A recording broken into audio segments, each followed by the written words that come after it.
Random thoughts. In this video, I'm going to discuss the speculation by Sir Charles Elliot about the origin of the Oromo people and the Somali people. Now, Sir Charles Elliot is this British officer who came to East Africa, Kenya, that land that became Kenya later on, and he was appointed to be the Commissioner of British East Africa. He was the highest ranking British officer on the land.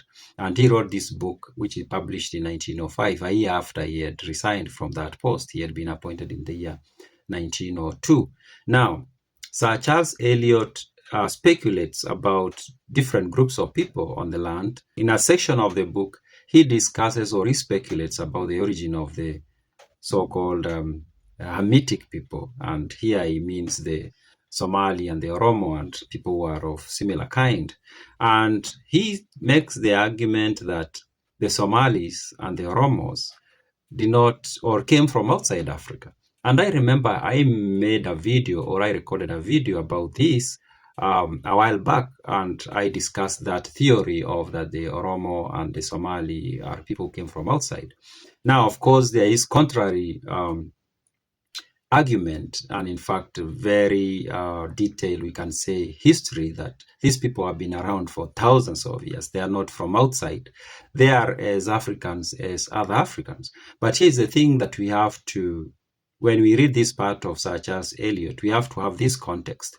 And the context is that, and the next video I'm going to create is about that, the intelligence of the Somalis. The context is that Sir Charles Elliot, and I've said this in another video actually, that to him, everything had to be interpreted through the lens of race. Everything. So to him, it was important, or it was necessary even, that he needed to explain some people in a certain way because of maybe what they had achieved, or how they looked, or how they behaved, or how they organized themselves. So for him, when he saw a community or an ethnic group that seemed to be organized in a certain way, he rushed into trying to understand it from the lens of race. And to him, of course, natives were not intelligent. Natives were unable to organize themselves in a political way. Natives did not have religion that was organized. So to him, if he found a society he thought that had a well-organized political unit or organization, or had some well-defined, what he considered to be well-defined religious structure, those people had to have likely come from outside Africa.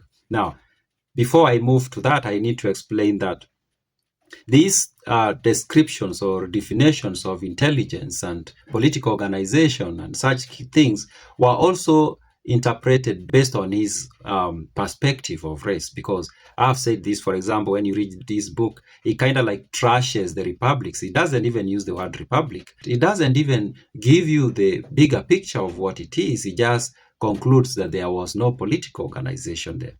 So that's what he did that's what he does in this book when he is talking about the different aspects of African society.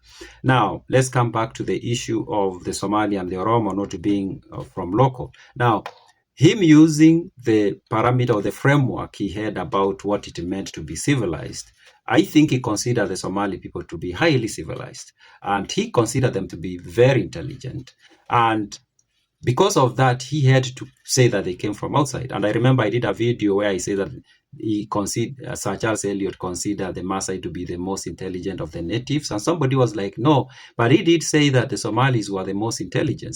Now, when he says the Somalis are the most intelligent, he didn't mean as part of the natives. He meant as in the region as people.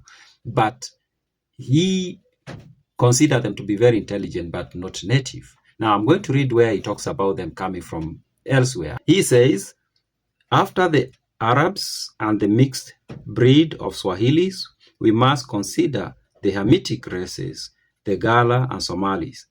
These tribes are allied to one another, and according to tradition, both crossed from Arabia into northeast Africa and moved southwards. The Galas first subjugating the natives, and the Somalis subsequently crushing the power of the Galas. In the time of the Portuguese, the Gala appears to have been the dominant race from Abyssinia to the sphere of Arab influence, and Swahili tradition relate that at the end of the 16th century, they attacked and slew the Sultan of Umba. So he discusses, of course, you can see that according to him, the Somalis and the Oromos came from outside Africa.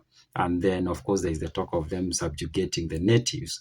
The natives are these other groups of people, not the Somalis and the Oromos. We have to read this book with those contexts of understanding that Sir Charles Elliot was interpreting the things he was seeing using the lens of race. And that lens was so thick, it defined so many things based on race. Those are my random thoughts.